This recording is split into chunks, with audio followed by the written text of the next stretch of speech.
آپ کو فلمی ہیرو اور دنیاوی کیریکٹر کو نہیں. آج میں اپنے نوجوانوں کو دیکھ کر کے کبھی کبھار سہم جاتا ہوں. تمہارے بال کس کی علامت ہیں؟ تمہارے کپڑے کس کی علامت ہیں؟ تم اپنے لباس کو پھاڑ کر کے پہن رہے ہو اس لیے کہ فلاں فلم میں کسی ہیرو نے کپڑے پھاڑ کر کے پہنے تھے. تم اپنے لباس کو دیکھو ذرا اور تم اپنے بالوں کو لہراتے ہو کسی ہیرو کے سٹائل میں.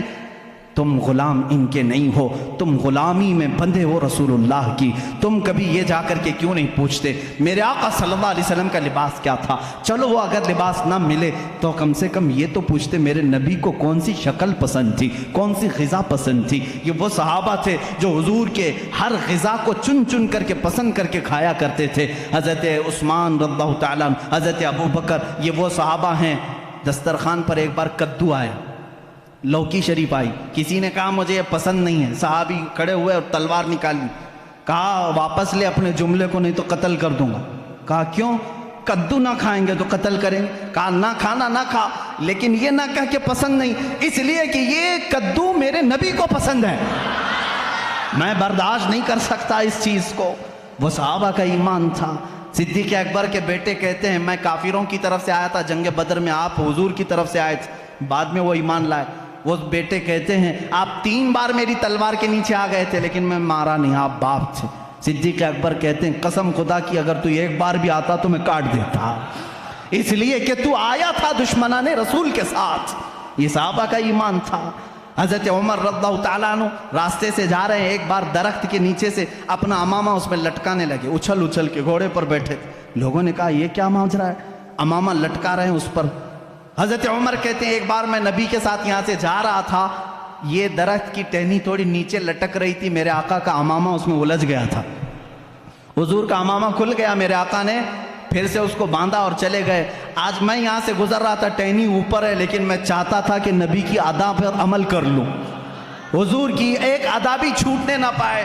امام احمد بن حنبل ہیں, کہتے ہیں مجھے تربوز بہت پسند تھا, کلنگڑ بہت پسند تھا, اور میں نے سنا ہے کہ حضور نے بھی کھایا ہے, میرے آقا صلی اللہ علیہ وسلم نے بھی تناول فرمایا, لیکن زندگی پر خالی دیکھتے تھے اور کھائے نہیں. پوچھا لوگوں نے کیوں نہیں کھاتے, آپ کو معلوم ہے, آپ کو بھی اچھا لگتا ہے, حضور نے بھی کھایا ہے. کہتے میں انتظار میں وہ حدیث ڈھونڈ رہا ہوں, ابھی تک حدیث نہیں ملی حضور نے اس کے کتنے ٹکڑے کر کے کھائے تھے. یہ ان کا ایمان تھا. میرے عزیزوں, حضور صلی اللہ تعالیٰ علیہ وسلم کی ایک ادا بھی ان سے چھوٹنے نہ پاتی تھی. آج ہماری زندگی بھی دیکھ لو, ہمارے اپنے جسم, کیا کوئی ہم سے یہ کہے گا یہ ترجمان رسول ہے, یہ محمد عربی صلی اللہ علیہ وسلم کا غلام ہے؟ تمہاری ذات میں وہ چیزیں کہاں چلی گئیں؟ آج دنیا پھر تم سے دیکھ رہی ہے. پوری دنیا کو آج پھر سے ثابت کر کے بتاؤ, جو جان مانگو تو جان دے دیں, جو مال مانگو تو مال دے دیں, مگر یہ ہم سے کبھی نہ ہوگا نبی کا جاہو جلال دیتے. ہم اپنے نبی کی امانتوں کے سفیر ہیں, ہم امین ہیں اپنے نبی کے اخلاق کے. اپنے بچوں کو سکھاؤ, کہانیاں وہ نہیں, میرے نبی کی محبت کی کہانیاں سناؤ. رسول اللہ سے صحابہ جو ٹوٹ کر کے چاہتے تھے, محبت کرتے تھے, وہ واقعہ سناؤ. پھر دیکھنا تمہارا بیٹا کبھی بزدل نہیں پیدا ہوگا, کبھی بزدل نہیں ہوگا. آج ہمارے معاشروں سے شعر غائب ہو گئے, صرف ناموں کے شعر رہ گئے ہیں, اس لیے کہ تربیت ان کی صحابہ کے گھروں کی طرح نہیں ہوتی. وہ بدر کے میدان کے وہ 2 شہزادے کہاں ہیں, معاذ اور معوذ, 13 سال کی عمر کے ہیں, 13 سال کی عمر کے ہیں. اور کیا کیا انہوں نے, 2 چھوٹے نوجوانوں نے, اوروں نے اگر جہل کو مارا, ان بچوں نے ابو جہل کو مارا, اس میں سے ایک شہزادے ہیں معاذ, انہوں نے قتل کیا تھا ابو جہل کو. تاریخ میں رقم ہوگا, ایک کسان صحابی کے بیٹے تھے یہ 2, 13 سال کی عمر کے, دونوں بھائی ہیں, دونوں نے گرا کر کے مارا سردار قریش کو. ابو جہل کے آخری الفاظ کیا تھے معلوم ہے؟ وہ کہتا ہے مجھے غم ہے اس بات کا کہ مجھ جیسا سردار ایک کسان کے بچوں سے مارا جا رہا ہے, مجھے موت کا ڈر نہیں. لیکن اس صحابی کے درجے کو دیکھو, جذبے کو دیکھو. حضرت معاذ, ان کے کندھے پر ایک کافر نے تلوار مار دی, کندھا لٹک کر کے چمڑی سے لٹک گیا, مونڈھا کٹ گیا, بغل کی چمڑی سے لٹک گیا, لیکن اس شہزادے کا جوش ٹھنڈا نہیں.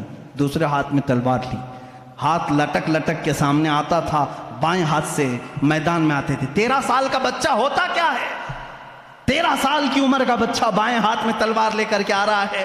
صحابہ کہتے ہیں ایک منظر ہم نے یہ بھی دیکھا, کہ اس 13 سالہ بچے نے بیچ میدان میں اپنا یہ ہاتھ اپنے پیر کے نیچے دبا کے کھینچ کے نکال دیا جو چمڑی سے لٹک رہا تھا، اور پکار کر کے کہا مجھے اس ہاتھ کی ضرورت نہیں جو اللہ کی رضا میں خلل اندازی کر رہا ہو، بار بار لٹک کر کے باہر آتا ہے۔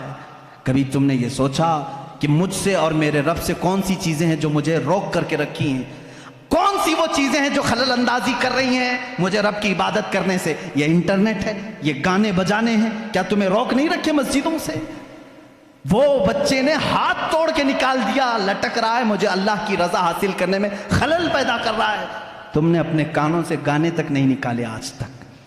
آج میں سمجھتا ہوں اس محفل میں عہد کر کے جاؤ، یا رسول اللہ میں ٹوٹ کر کے آپ سے محبت کرتا ہوں، میں اس جماعت میں ہونا چاہتا ہوں قیامت کے دن جس جماعت کو میرا مولا یہ کہے یہ وہ امت کے غیور نوجوان ہیں جنہوں نے اپنے کانوں کو دنیا کے گانوں سے بچایا تھا، دنیا کے نغموں سے بچایا تھا۔ اے نوجوانوں، غلیظ گانے سننا چھوڑ دو، غلیظ باتیں سننا چھوڑ دو، غلیظ معاشرے میں بیٹھنا چھوڑ دو، زبان کو پاک کرو۔ کیا ہوگا اس کا اجر؟ قیامت کے دن ان کو مولا فرمائے گا یہ سب کو لاؤ، یہ صرف نعت رسول سنتے تھے، قرآن سنتے تھے، ان کو لاؤ یہ گانے نہیں سنتے تھے۔ اللہ فرمائے گا اپنے نبی داؤد علیہ السلام کو کہا کہ ان کو سناؤ آپ اپنی زبان سے، ان کی زبان سے جو سنیں گے 100 سال تک سنیں گے۔ اللہ پوچھے گا اے بندو کیا خوش ہو گئے؟ وہ کہیں گے مولا اور سننا چاہتے ہیں۔ محشر کے دن پھر اللہ رب العزت جنت میں ان کو داخل کرنے کے بعد حوران جنت سے کہتا ہے اب تم اپنی آواز سے ان کو نغمے سناؤ۔